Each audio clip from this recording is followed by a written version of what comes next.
presentación del Prado de Cine de Voces del Prado. Les rogamos amablemente que apaguen sus móviles, aunque aquí no hay cobertura, pero por si acaso. Y les dejo ya con el presidente del patronato, don Javier Solana, que por cierto hoy es su santo, como en todos los Javieres.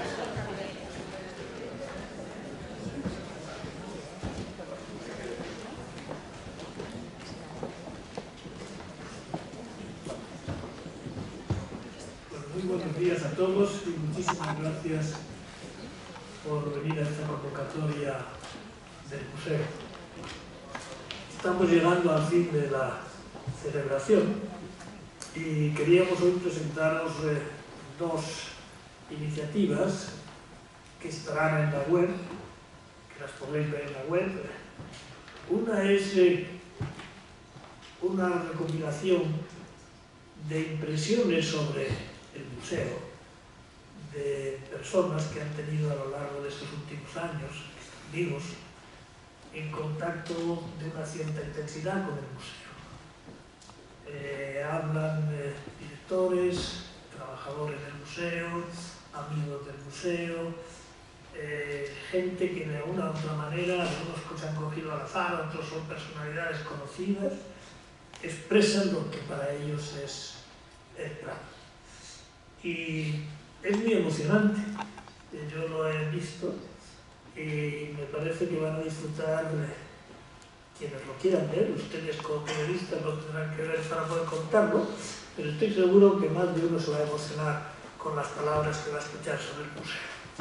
Y la segunda es una presentación de objetos relacionados con el Prado. Y ha sido un esfuerzo de recolección desde entradas de hace años que tenía gente que las ha querido dar, hasta carteles que anunciaban exposiciones, todo ello para poner también en la web cosas que recuerden al Prado, que tengan una relación con el Prado y que no tengan que ser de naturaleza un cuadro, sino que pueda ser, pues, que le digo, un programa, una conferencia, una entrada que del año, hace muchos años, que se ha encontrado con una persona que la tenía guardada, una vitola de un puro, cosas que tienen que ver con el Prado en esa faceta más tierna que corresponde a cosas que han tenido que ver con el Prado y que estaban en posesión de personas. Pues nada más, yo quiero agradecer a Telefónica una vez más. De las ruedas de prensa que hemos dado aquí últimamente, más de una estaba también que teníamos que agradecer también a Telefónica. Telefónica se está portando muy bien en todo lo que es la parte de vídeos, etcétera, trabajos en la web. Y bueno, en nombre del Prado pues me gustaría también felicitar y agradecer a Telefónica. Y nada más, que espero que disfruten estos dos paneles que plantearemos desde esta mañana o de mañana, que estarán en la web para que puedan ser disfrutados por ustedes. Pues muchísimas gracias y Miguel, que toca.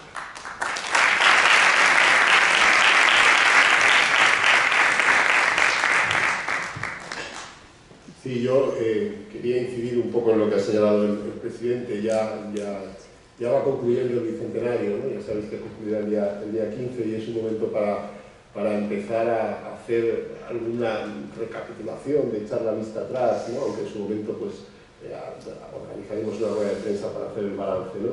Y bueno, pues es el momento de ver pues, el ingente trabajo desarrollado por todo el área digital del Museo del Prado. Es emocionante como director el ver cómo todo aquello que se anunció hace más de un año pues, se ha materializado y es hoy una realidad.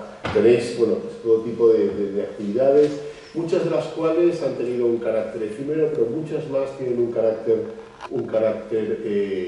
perenne. Y yo creo que eso es uno de los elementos claves del bicentenario.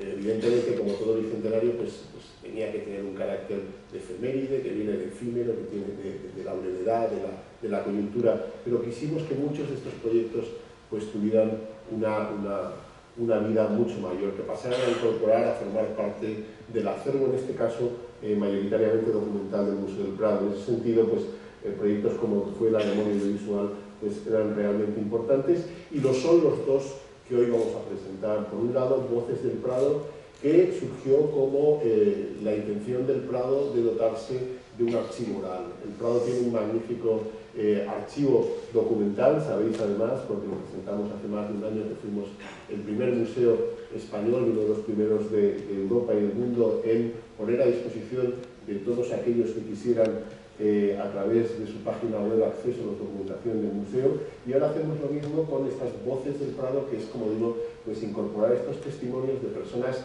que han tenido una relación con el Prado desde posiciones muy diversas, ¿no? Ya sea desde ministros, presidentes del patronato, directores conservadores o trabajadores desde todas las distintas ocupaciones del museo. Yo creo que eso es muy importante.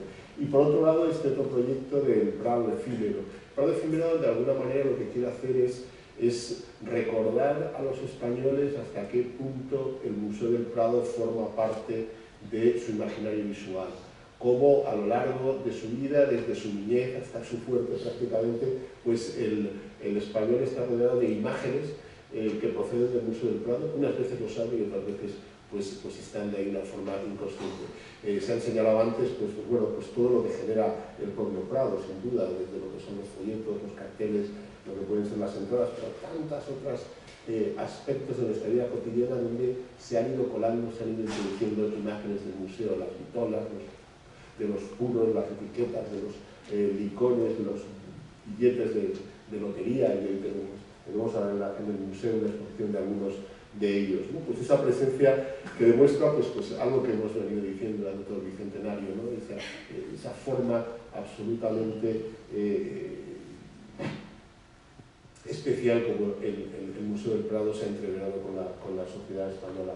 Y solo me cabe pues felicitar a Javier Pantoja como máximo responsable de todo el área digital del Museo del Prado, a quienes han tenido un protagonismo en llevar a cabo cada uno de estos proyectos, y desde luego dar las gracias de nuevo a Telefónica. Todos estos proyectos han sido posibles gracias a ellos, ha sido el benefactor más generoso que hemos tenido durante el bicentenario. Darte las gracias a todos.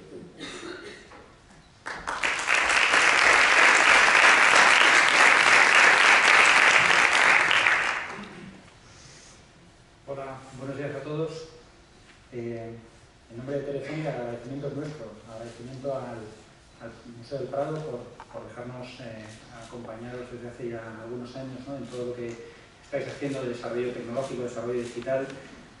Son innumerables, ¿no?, los premios y los reconocimientos que el museo va recibiendo por la labor que hace, y la verdad es que nos sentimos muy honrados de poder acompañar, poner nuestro granito de arena y aprender cada día de los magníficos profesionales que tienen el Prado, ¿no? La verdad es que desde hace tiempo, ¿no?, ya cuando empezamos con la web, pues estuvimos haciendo muchos proyectos. El año pasado el tema también del archivo histórico, ¿no?, o hace 2 años ya, la línea de tiempo que presentábamos aquí hace algunas semanas, y 2 proyectos más que creemos que son muy importantes, no solo por lo que se hace en un momento de celebración, un bicentenario, ¿no? La verdad es que nosotros como institución estamos en 96 años, empezamos a estar un poco nerviosos, ¿no?, porque va a venir un centenario dentro de 4 años, y miramos a los que ya estáis repitiendo en este tipo de celebraciones para aprender de vosotros, y creemos que lo más importante que estáis haciendo es difundir la cultura, llegar a mucha más gente de la que normalmente llegarían solamente a través de estas salas, llegando desde miradas diferentes, como pueden ser las voces, desde miradas diferentes, como pueden ser recopilar esos elementos de marketing, esos elementos de trabajo en el día a día que está haciendo el museo, y sobre todo dejar un legado y dejar ese aprendizaje para las futuras generaciones, ¿no? Un compañero aquí del Prado me hablaba de que estamos pensando ya en el siguiente bicentenario. Bueno, pues seguramente no estemos ninguno de nosotros, pero seguramente algo de lo que mucho que habéis hecho aquí hoy se recuerde en ese segundo bicentenario. O sea que muchas gracias, y pasamos a ver los proyectos.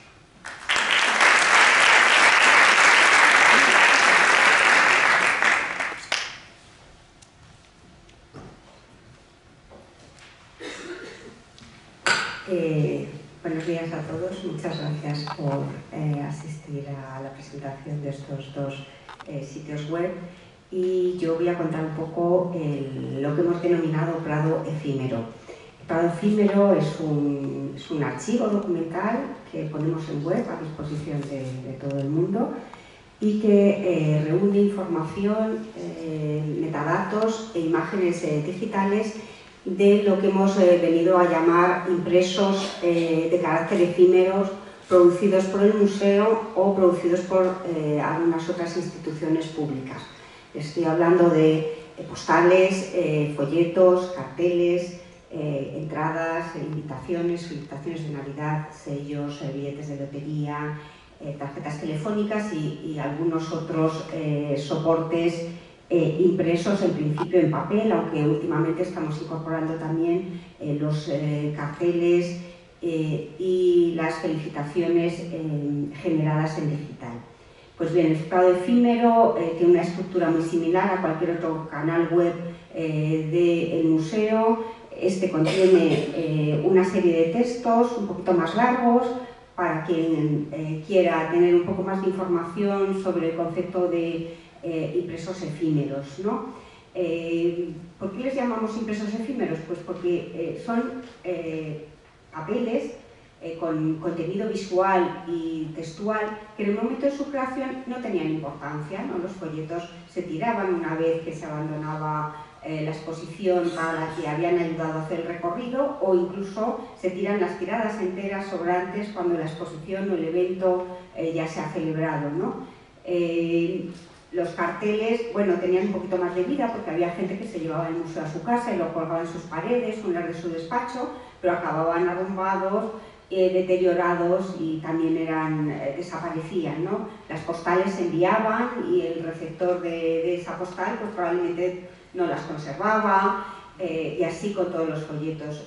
En el momento de su creación no eran dignos o susceptibles de ser conservados, pero al cabo del tiempo adquieren unos valores culturales, históricos, incluso en algunos momentos artísticos que hace que sea necesaria su preservación. Pues bien, al Museo del Prado le llegó este momento hace un par de años, cuando estábamos preparando la programación del Bicentenario, se tomó la decisión de que convendría recopilar de manera sistemática, aunque ya se estaba haciendo, pero de forma parcial, pues bien, hacerlo de forma sistemática y reunir toda esta serie de impresos, catalogarlos en distintos sistemas de gestión informatizados y ponerlos a disposición de todos a través de la web. Y este es el Prado efímero que hoy les enseñamos. Pues bien, además de estos textos introductorios, el micrositio nos va a permitir ver todos los impresos que hemos catalogado y digitalizado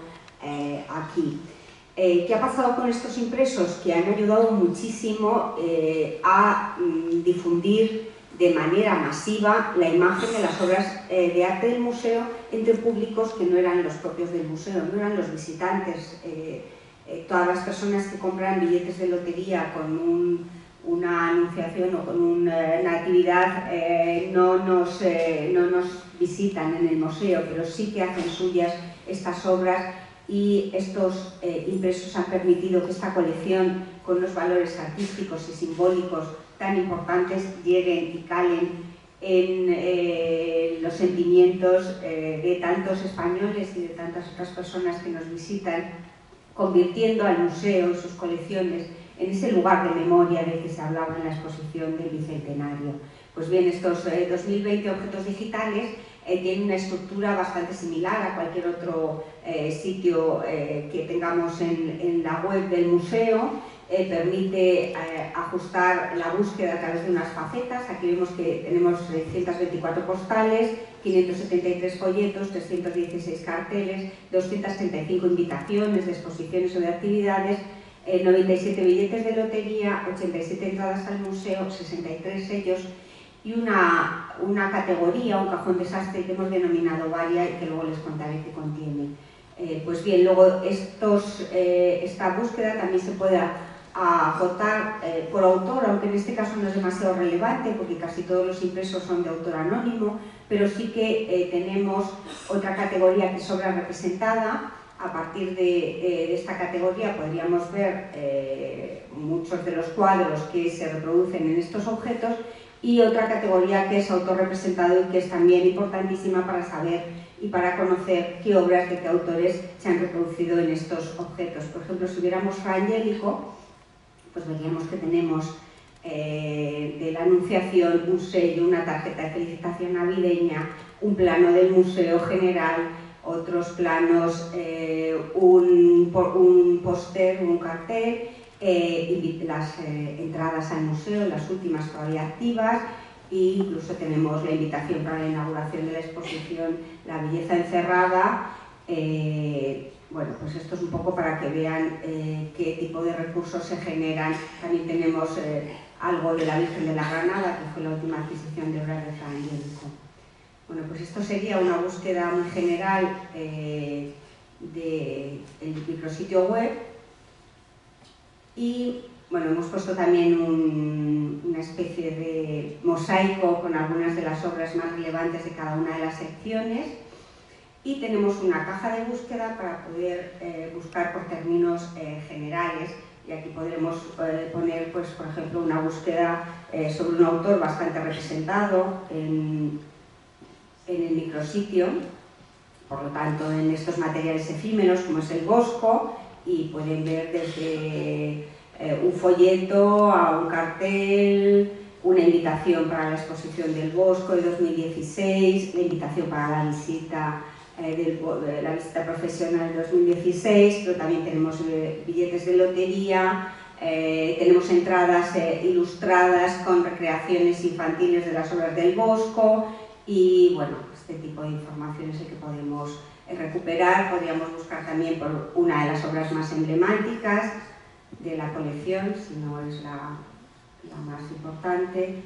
Y vemos que también está reproducida en bastantes soportes gráficos y tiene muchísimas postales.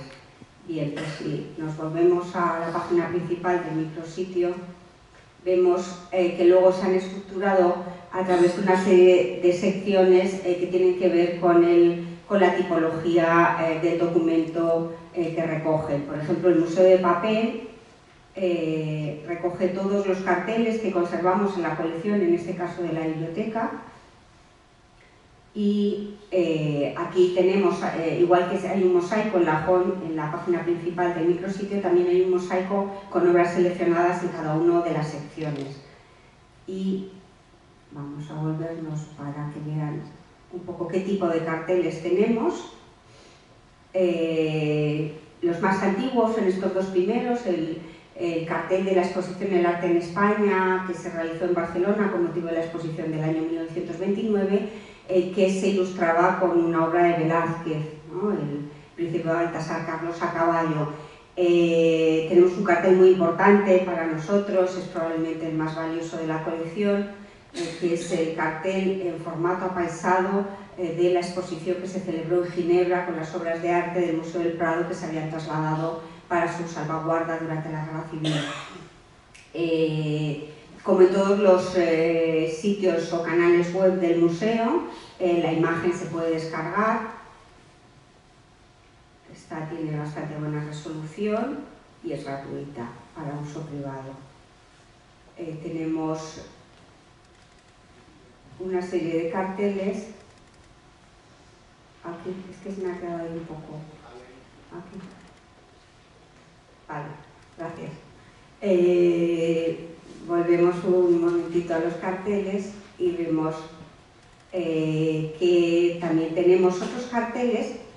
Casi todos son o con exposiciones a los que el museo ha prestado obra y se ha utilizado una imagen del museo en el mismo cartel, o carteles de exposiciones del propio museo, carteles de actividades también del propio museo. Pero luego también las obras del Prado se utilizaron en los carteles de promoción turística española y han contribuido en buena medida a constituir esa marca España basada en el patrimonio artístico histórico. Este es un ejemplo de uno de esos carteles del Patronato Nacional de Turismo de los años 60, con esta otra imagen icónica de la colección, que es la familia de Carlos IV de Goya. Bueno, estos serían un poco los carteles que, como les digo, ya los últimos que catalogamos ya se han generado en formato digital, ¿no? Volveríamos ahora a ver otra de las secciones. Después de los carteles tenemos una sección que hemos denominado el arte en postal y que recopila todas las postales sobre obras del museo, sobre las salas del museo o sobre el edificio de Villanueva que se conservan en el gabinete de dibujos y estampas. Son postales, las más importantes son de los primeros años del siglo XX, las series que hicieron Hauser y Menet y José Lacoste, que con la técnica de la tipografía editaron estos productos muy populares que hicieron que en esos años, hasta los años 30 más o menos del siglo XX, llegaran de forma masiva y se distribuyera la imagen de los cuadros del Prado por todo el territorio nacional y parte de extranjeros en este tipo de postales. Tenemos también otra categoría que vamos a ver ahora mismo y que la hemos llamado el Museo Recibe, y que recoge las más de exactamente 235 invitaciones que ha producido el museo para sus actividades, sus conferencias, sus actividades culturales de otro tipo y sobre todo para sus exposiciones. Vemos aquí también que todo este material efímero nos sirve para estudiar la evolución de la imagen gráfica del museo. Las primeras invitaciones que tenemos eran tarjetones claros con tipografía parecida según las etapas periódicas y que mantenían un poco la misma tipografía y los mismos textos, solo variaban los datos concretos del evento. Más adelante se empiezan a utilizar invitaciones en las que se reproduce de forma completa una obra de arte. Esta, por ejemplo, es una invitación para visitar el Guernica del año 1981 y vemos que se reproduce la imagen completa del cuadro. En los últimos años también se ha mantenido una línea gráfica del museo, pero casi siempre utilizando ya fragmentos de una obra de arte, ¿no? Y también se conserva una línea tipográfica, una imagen gráfica de la institución en base a utilizar las mismas tipografías, los mismos formatos y solo cambiando la obra de arte que es significativa del evento que se celebra y por supuesto los datos del propio evento, ¿no? Los datos generales. Bueno, pues estas serían las exposiciones que conservamos, las invitaciones que conservamos, y luego tenemos el apartado de Pasen y Vean, que es el que reúne todos los billetes de entrada al museo. Hemos recopilado 87 billetes de entrada, este es el más antiguo que conservamos, es de 1871, eran muy sencillos, unos papeles de poca calidad, con una impresión barata, en el que había dos aspectos importantes que eran el precio y la fecha. El estudio de todas estas entradas nos va a permitir también hacer un estudio de precios y de horarios que ha tenido el museo a lo largo de su historia. Tenemos algunos ejemplos también de pases gratuitos, por ejemplo esta tarjeta de visita que era del director y que tenía un espacio para añadir el nombre de la persona invitada y para añadir, ¿no?, la validez de las visitas. Pero también tenemos las entradas más recientes. Hasta los años 90 las entradas solo tienen texto, pero ya a partir de esos años hay una serie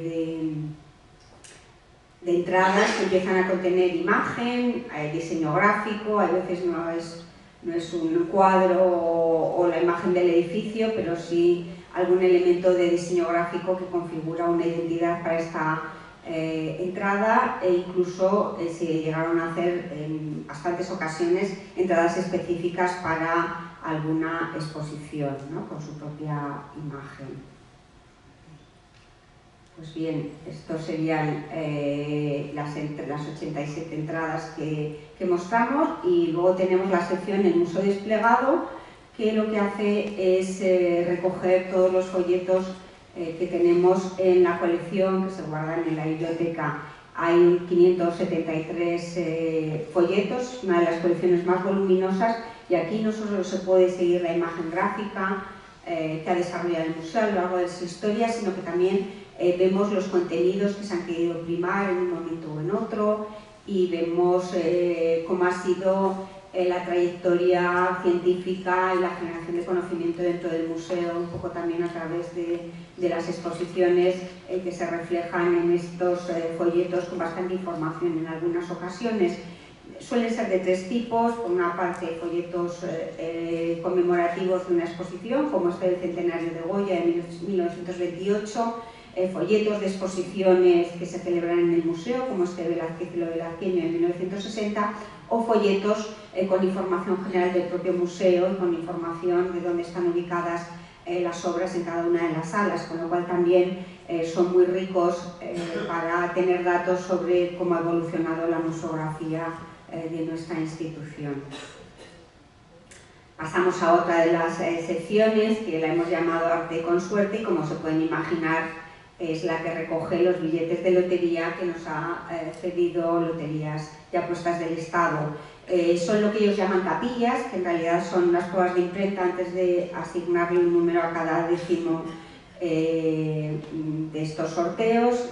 Al principio los números los ponían con ceros, y en los sorteos más recientes aparecen unos circulitos que representan los bombos de la lotería, estos famosos bombos. Pues bien, como recordarán, hace unos días se inauguró un recorrido por el museo que pone en relación estos billetes de lotería con algunas pinturas de la colección, las más importantes del siglo XIX, pero los billetes de lotería reproducen imágenes del museo que no solo son las pinturas del XIX, porque como se pueden imaginar hay muchísimos billetes del sorteo más popular, que es el de Navidad, que reproducen natividades del Museo del Prado, las de los pintores más conocidos, pero también hay otros billetes que reproducen las obras emblemáticas de la colección. Aquí en estos también se puede ver cómo evoluciona la imagen gráfica de los billetes de lotería.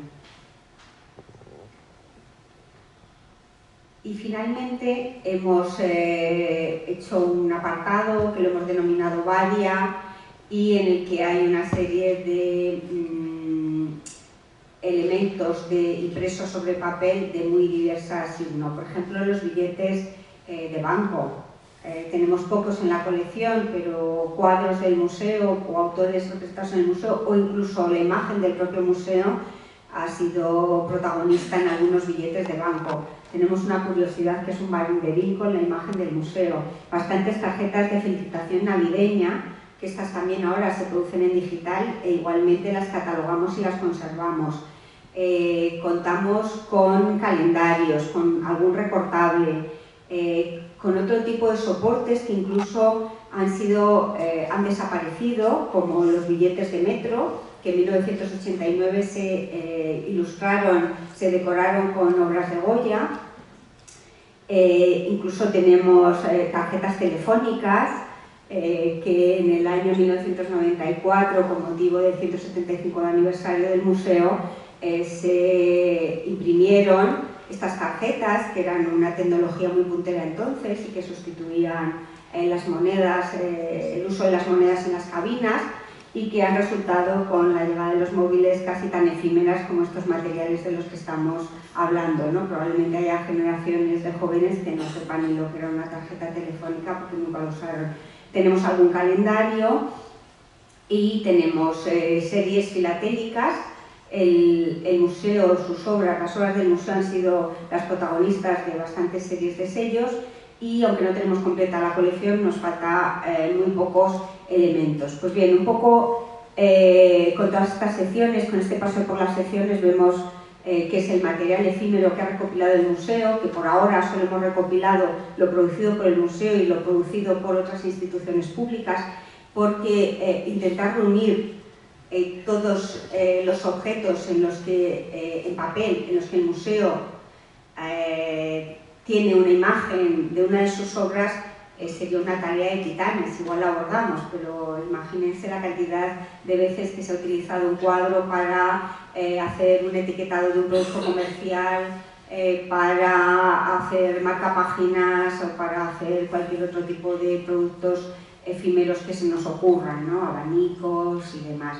Entonces, esa podría ser una fase siguiente, pero por ahora seguimos centrados en continuar recopilando toda la información gráfica producida por el museo y como hacemos con toda la documentación que tiene el museo, incluidas sus obras de arte, es ponerlas a disposición de todos los usuarios a través del canal web, que es posible gracias al apoyo del desarrollo digital de Javier y de Arcai, y bueno, también gracias al trabajo de todas las personas que colaboran en la biblioteca, en el archivo y en la documentación del Museo del Prado, y me van a permitir que mencione de manera especial no solo a Óscar Guerra y a Lorenzo, que han trabajado mucho, pero a las hacedoras de verdad de este proyecto, que han sido Ana Martín, Yolanda Cardito y Sonia Hernando. Y por supuesto quiero agradecer de manera muy especial a todos los compañeros, compañeras que han rebuscado en sus casas y se han desprendido de objetos con los que a veces tenían una relación muy emotiva y muy sentimental,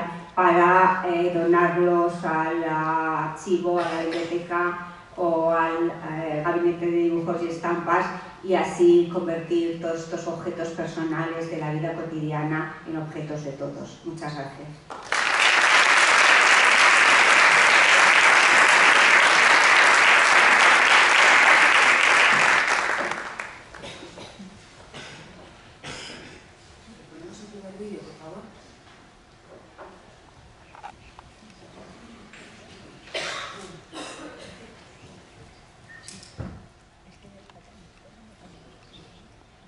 Yo me acuerdo el primer día que... Recuerdo mi primer día... No recuerdo el primer día... Recuerdo que me acerqué al museo... Era un museo... Museo, sí, yo recuerdo bien, si no recuerdo mal, en el año 95, en el año 72, en 1818... No estaba, ¿eh? Recuerdo perfectamente. Yo recuerdo que se formó un pifostio en el país yo no me lo voy a creer. Carmen, ven corriendo. ¿Qué pasa? Han entrado gatos y están en las salas. Ay, lo hemos perdido, ay, se nos habrá borrado, nadie se ha ocupado. Vamos a ver. Imagínate que todo era llano y ahí había un altillo, un cuartito, a la derecha, lleno de tela de araña. había un espejo. Yo paso por esa sala y veo que el cuadro no está. Pero el cuadro es pequeño, le pondré el pie en la pared. Y robaron. Vuelta a avisar a la policía. Siguen atacando con Tintoretto. Te la juro. Y en esto que sale Antonio Quinn. Francis Bacon. Era Abuelo Vallejo. Y recuerdo a Monserrat Caballé. La reina. Azaña. El Papa. Don Quijote. Demasiado rico. Mira. Que hay cara y en todo. Y en estos años, a los 4 o 5 meses, Y al poco tiempo, un nuevo reto. Nos ha ocurrido de todo. Éramos una familia. esto ha pasado ya mucho tiempo. Y hemos vivido cosas... Miles de anécdotas, ¿no?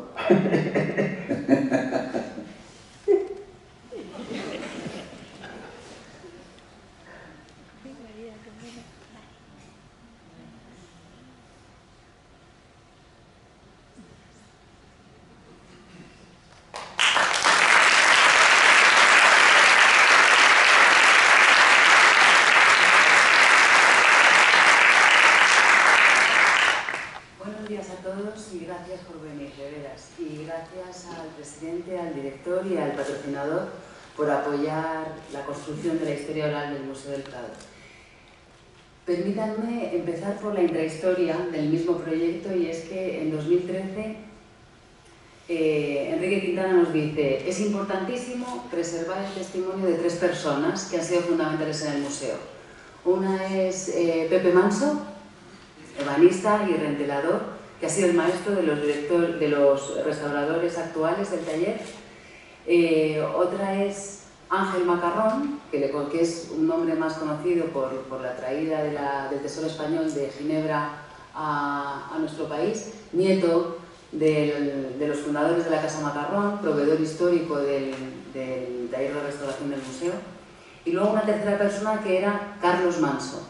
Carlos Manso había sido fotógrafo del museo, es hijo de David Manso, que era un funcionario, un inspector de policía destinado al museo, y que por indicación con el director Sotomayor determinan montar el primer laboratorio de fotografía con Vicente Moreno. David Manso, que está aquí. Gracias también por venir. Esto es en 2013. Años después hacemos dos entrevistas también sueltas a Francisco Martín Ortiz de Zárate, el día antes de que se jubile, después de casi 50 años de trayectoria. Entró siendo muy joven, con 15 años, de ascensorista. Pasó luego a ser vigilante de sala cuando volvió del servicio militar y terminó coordinando la oficina de copias. Y la última entrevista de esos inicios fue cuando Gabriel Finaldi fue nombrado director de la National Gallery, que se pensó que era importante hacer una entrevista para que nos dijera, bueno, pues, su experiencia en el museo. Era necesario que llegara el bicentenario para que realmente se afrontara y se apoyara, por eso esas gracias francas al presidente, al director y al patrocinador, para poder afrontar una historia oral de la institución. Afrontar una historia oral de la institución suponía generar un archivo de calidad. Un archivo de calidad o un valor de archivo pasa desde luego por tres cuestiones: preservar, difundir y transmitir conocimiento. En este preservar la intrahistoria había que generar un documento y los primeros pasos pasaban por determinar qué documento generábamos que fuera un reflejo de la riqueza y complejidad del Museo del Prado día tras día. ¿Cuál es el patrimonio humano que contribuye a que el museo haya llegado en su mejor forma a celebrar estos 200 años? Entonces, la dirección y el área de bibliotecas, archivo de documentación, elaboraron una lista que era un punto de partida con las entrevistas que teníamos que empezar.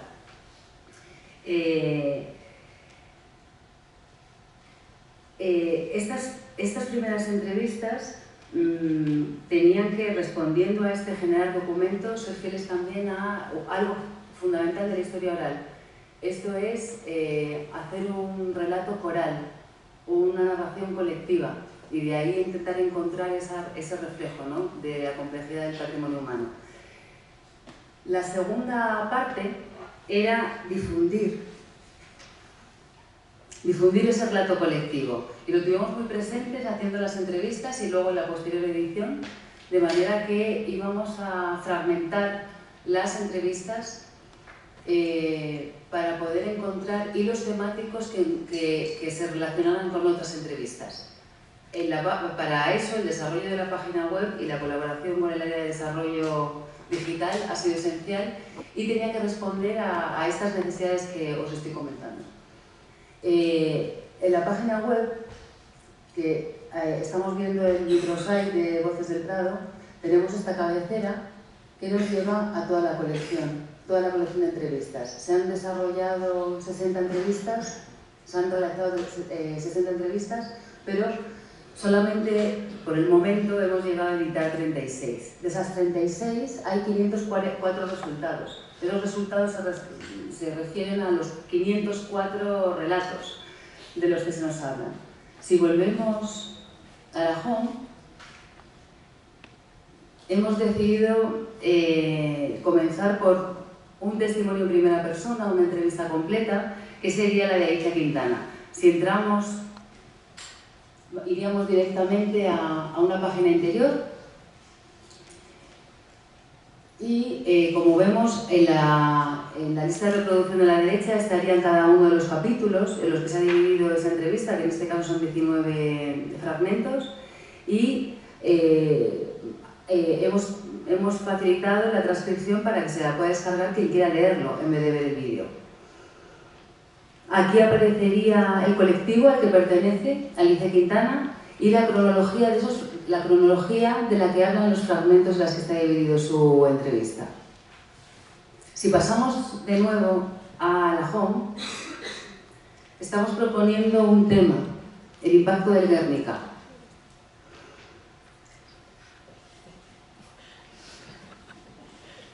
Del impacto del Guernica, la lista de reproducción que aparece en este caso son las diferentes personas que se han pronunciado sobre este tema y el relato coral que se constituye es a través de esos fragmentos, como digo, entrelazados. Son 16 horas de escucha, el fondo documental, o sea, lo que está nutriendo ahora el fondo documental. Por eso, por los tiempos que tenemos en esta presentación, hemos renunciado a ver fragmento por fragmento y a favor de que entiendan un poco la historia coral, hemos montado otro vídeo con la historia del Guernica. No responde a esto exactamente, hay una edición, pero nos da una idea de lo que uno se puede encontrar. Por favor, el segundo vídeo.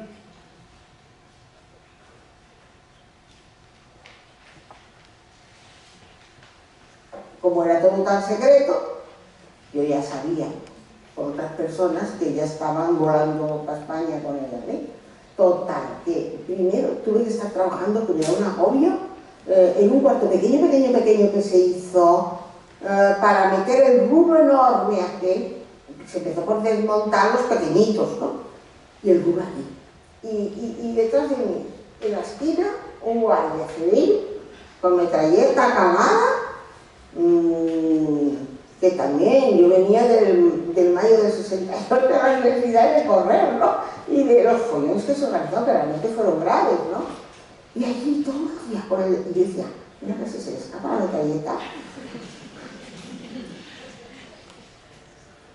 Estaba yo solo por el palo, y me metí en la urna. Yo en ese momento me digo, no, es que el cuadro es el que me está diciendo, mira, soy yo, hazlo bien, por favor, hacerlo bien, ¿no? Ten en cuenta que había que proteger el cuadro antes de romper la vitrina, porque la vitrina era de cristal y había que romperla antes de sacar el cuadro, entonces el cuadro había que protegerlo. Era imprescindible que saliera bien, para lo cual había que tomar medidas excepcionales.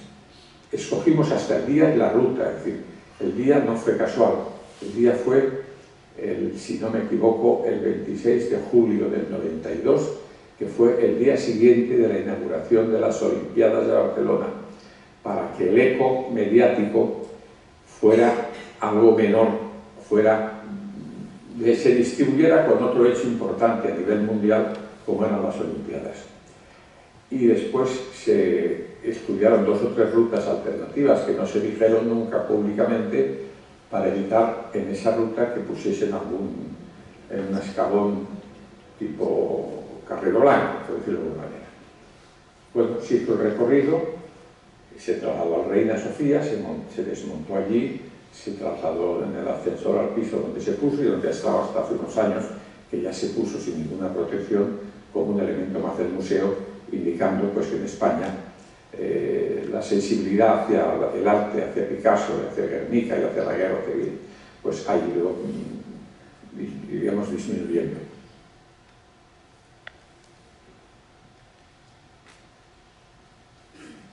Si regresamos a la imagen de la web, va a ser muy breve, pero creo que es importante mostrar que en esta segunda característica, ¿no?, que contribuye al valor de archivo, esa difusión en el relato colectivo, el cómo se ha determinado cómo es la web, responde también a eso que por ejemplo, quería también comentar, y es que el museo con esta iniciativa se suma a museos como la National Gallery de Washington o el MoMA de Nueva York o el Metropolitan, que son instituciones pioneras en haber hecho museos de arte pioneros en historias orales, pero que han dejado restringidos prácticamente solamente el acceso a investigadores, porque son materiales que tienen los archivos. En cambio, nosotros damos un paso más y en ese sentido decidir que fuera una web, que no fuera una película o que no fuera un libro, ha sido fundamental. La web, siguiendo esa intención de difundirlo para todos, para todo aquel que quiera escuchar, propone unos temas, como podemos ver, que en este caso son, bueno, pues los que estamos viendo, ¿no?, entre los cuales está el Guernica o la restauración de las Meninas, otro tema apasionante destacado desde la JOM, los entrevistados, por supuesto, con nombres y apellidos, y la cronología. Las entrevistas, aunque aquí aparecen estas fechas en donde en algún momento de la entrevista se ha citado algo que tiene que ver con eso, las entrevistas en términos de testigos oculares abarcan desde los años 40 hasta la actualidad. Y luego los colectivos, pues como podemos ver aquí, reflejando esa riqueza aún por continuar ampliándose, pero intentando hacer ese mapa variado que significa el museo, ¿no? Además de poder disponer de las transcripciones, si uno quisiera imprimírselas, las transcripciones son un material también valioso para indexar toda la información de lo que se dice en las entrevistas. Entonces, además de este buscador facetado, por temas, entrevistados, cronología y colectivos, hay un buscador por palabras en donde se puede teclear cualquier cosa. No sabemos si saldrían resultados o no, porque necesitaríamos que alguien se hubiera pronunciado sobre eso, pero colabora, digamos, a que las búsquedas se multipliquen. Dicho esto, pasaríamos a la tercera parte, que es transmitir conocimiento para presentes y futuras generaciones, ¿no? Un museo como el Museo del Prado, con 200 años de historia, no solamente con esta historia oral, construyendo esta historia oral, está hablando del patrimonio humano del museo.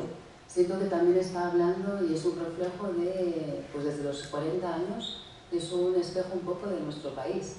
Y hay en este apostar por la historia oral, apostar por la cultura de la escucha y apostar por la transmisión oral como fuente de conocimiento.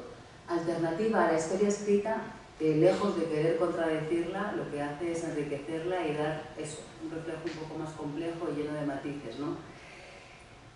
Ya para terminar, simplemente decir que trabajar en el museo todos los días y haber estado desarrollando la historia oral hace que uno, o yo al menos, tenga presente dos ideas permanentemente. Una, que creo que no se puede vivir ignorando que la belleza existe, por las obras que tenemos colgadas, pero también por las personas que he conocido en esas entrevistas. Y la segunda, que un museo que construye su historia oral está determinadamente mirando a futuro. Creo que es imposible imaginar si no se tiene memoria. Muchas gracias a todos.